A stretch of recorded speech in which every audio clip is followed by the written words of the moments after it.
Beaucoup de com autour de la Coupe du Monde pour Messi et Neymar depuis le début de la saison. Oui, que ce soit l'un ou l'autre, on sent que c'est très prégnant dans leur communication à chacun et ça fait quelques mois déjà que ça les travaille. Neymar, notamment dans une interview récemment au magazine Esquire Middle East, a confié que c'était un rêve de gamin, tout simplement. Mon rêve depuis que je suis enfant, de gagner le mondial.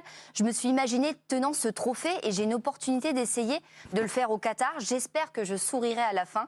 À la Coupe du Monde, être favori ne veut pas dire gagner. Perdre n'est jamais facile au foot, mais en mondial, c'est pire. Et point de vue intéressant du Brésilien concernant le timing de cette Coupe du Monde qui a été pourtant ô combien décriée. La préparation de cette Coupe du Monde est meilleure que d'habitude car elle arrive en milieu de saison, là où tu es au mieux physiquement. Les joueurs peuvent être fatigués pour les tournois à la fin d'une saison et donc je pense que le niveau de cette Coupe du Monde va être très élevé. Ça, c'est pour le point de vue de Neymar. De son côté, Messi a lui aussi régulièrement évoqué la Coupe du Monde dans ses interviews dernièrement, notamment dans un entretien accordé au journal argentin Olé.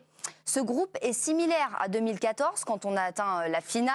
À partir de là, j'ai compris qu'il fallait croire en un groupe fort comme celui-là et aussi qu'il est important de bien démarrer pour la suite du mondial. On sait que nous pouvons gagner, mais pas avec certitude comme le pensent tous les Argentins. C'est vrai que l'Argentine a une pression supplémentaire sur les épaules, annoncé favori de ce mondial. Et dernière indication, Lionel Messi qui refuse de penser aux huitièmes de finale. On peut imaginer que le traumatisme est encore là après 2018 et leur défaite face aux Français.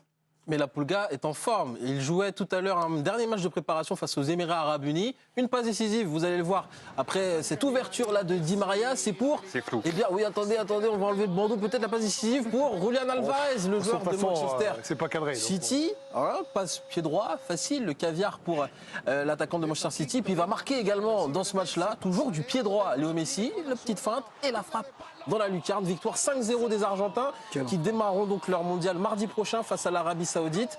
Le Messi là qui marque son 91e but en sélection et l'Argentine qui enchaîne un 36e match sans défaite. Oh, très très beau but. Bon alors, on va faire comme d'habitude, le dernier débat, petit tour de table comme ça, de droite à gauche. Mais vous avez un peu de temps, vous avez 45 secondes, 1 minute chacun, pour essayer de nous convaincre.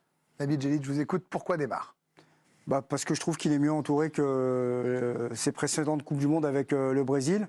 Et justement, il ne va pas vouloir, lui tout seul, forcer la décision. Et je pense que c'est quelque chose qui peut le libérer davantage. En 2014, on se souvient qu'il avait porté le Brésil d'une manière incroyable. Sa blessure ensuite avait en partie condamné les espoirs du Brésil, qui avait aussi ramassé en demi-finale contre une Allemagne fantastique et future championne du monde. En 2018, je pense que si les Belges... stoppe pas le Brésil, ça aurait pu être compliqué pour l'équipe de France, mais l'histoire n'a pas tourné comme ça, et tant mieux pour nous. Et là, je trouve que de toute façon, il est revenu à un niveau absolument stratosphérique. Il chasse aussi des records. Je pense qu'il va passer devant Pelé, notamment au nombre de buts. Et pour moi, ça peut être l'année Neymar, tout simplement.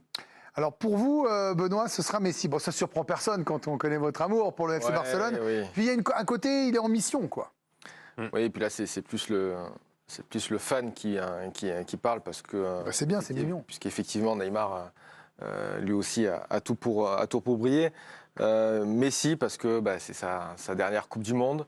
Il ne lui manque que ça. Il est en forme, à l'image du but qu'on vient de voir pied droit.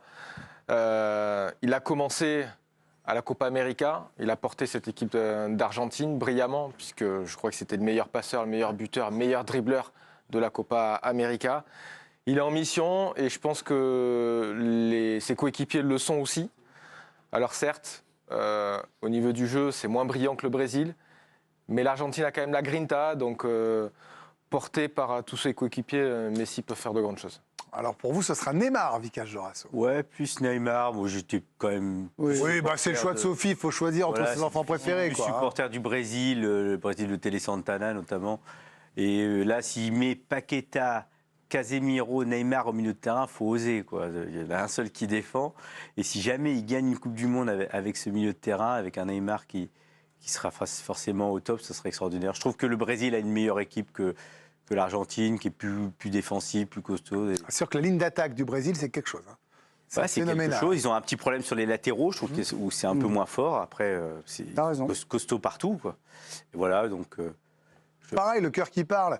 Et puis le mot de la fin pour vous, Samuel, avec le choix de Lionel Messi. Oui, on parle beaucoup des équipes. Moi, j'ai envie de parler des joueurs. On a d'un côté une légende du football et de l'autre un intermittent du spectacle qui peut faire des choses incroyables, mais seulement 6 mois sur 12.